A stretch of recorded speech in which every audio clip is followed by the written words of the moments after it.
Okay, hey class, welcome to AP Chemistry. In this class, we're going to take a deeper look into chemistry and hopefully prepare you for the AP exam. Let's start this year off with going through our understanding of the mole. Our objective for today is to be able to calculate the quantities of substances or the relative number of particles using dimensional analysis and the mole concept. With that being said, let's jump in. In chemical reactions, matter can change its physical state, mass, or even its chemical makeup to some extent.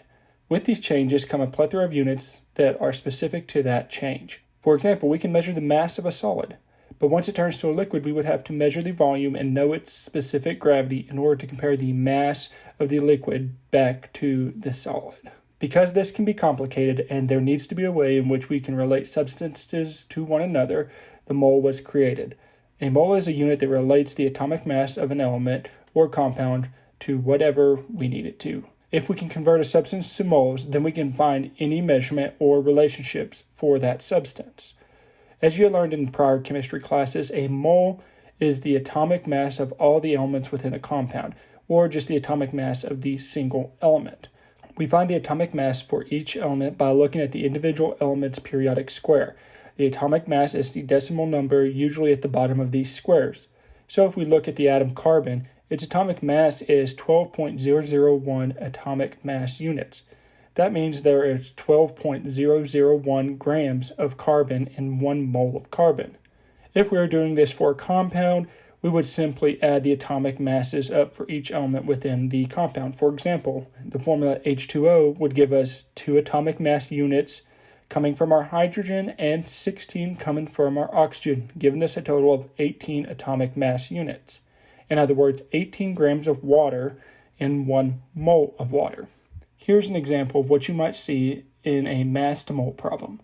How many moles are in 84 grams of sodium oxide? First thing we're going to need to do is calculate the formula mass of sodium oxide. My chemical formula for this is Na2O.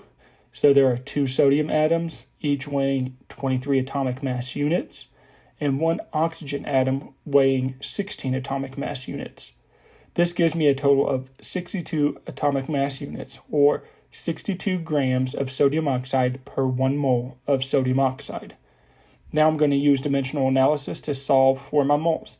I'm going to put my given over 1, so 84 grams of sodium oxide over 1, and then I'm going to multiply it by the relationship of 1 mole of sodium oxide over 62 grams of sodium oxide.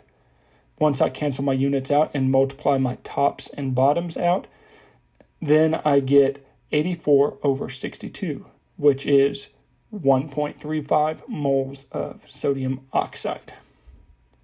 Before we go any further in our calculations, we must also understand representative units and refresh ourselves on Avogadro's number.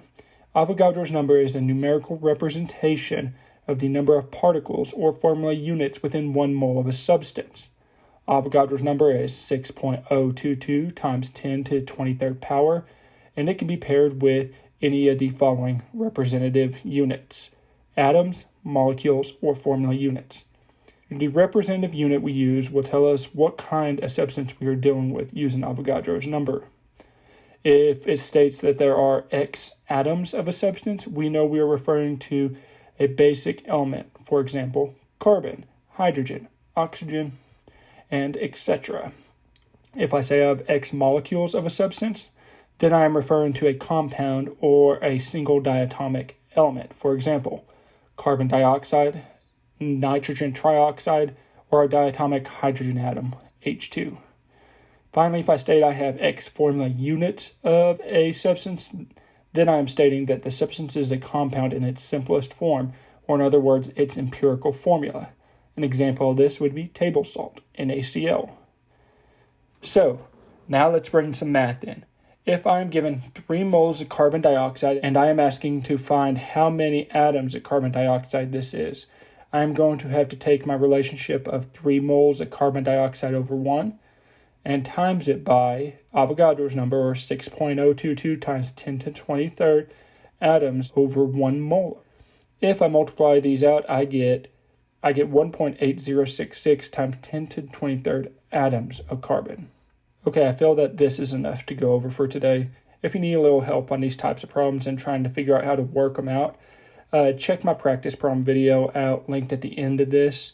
Keep up the good work in your classroom, and see you next time.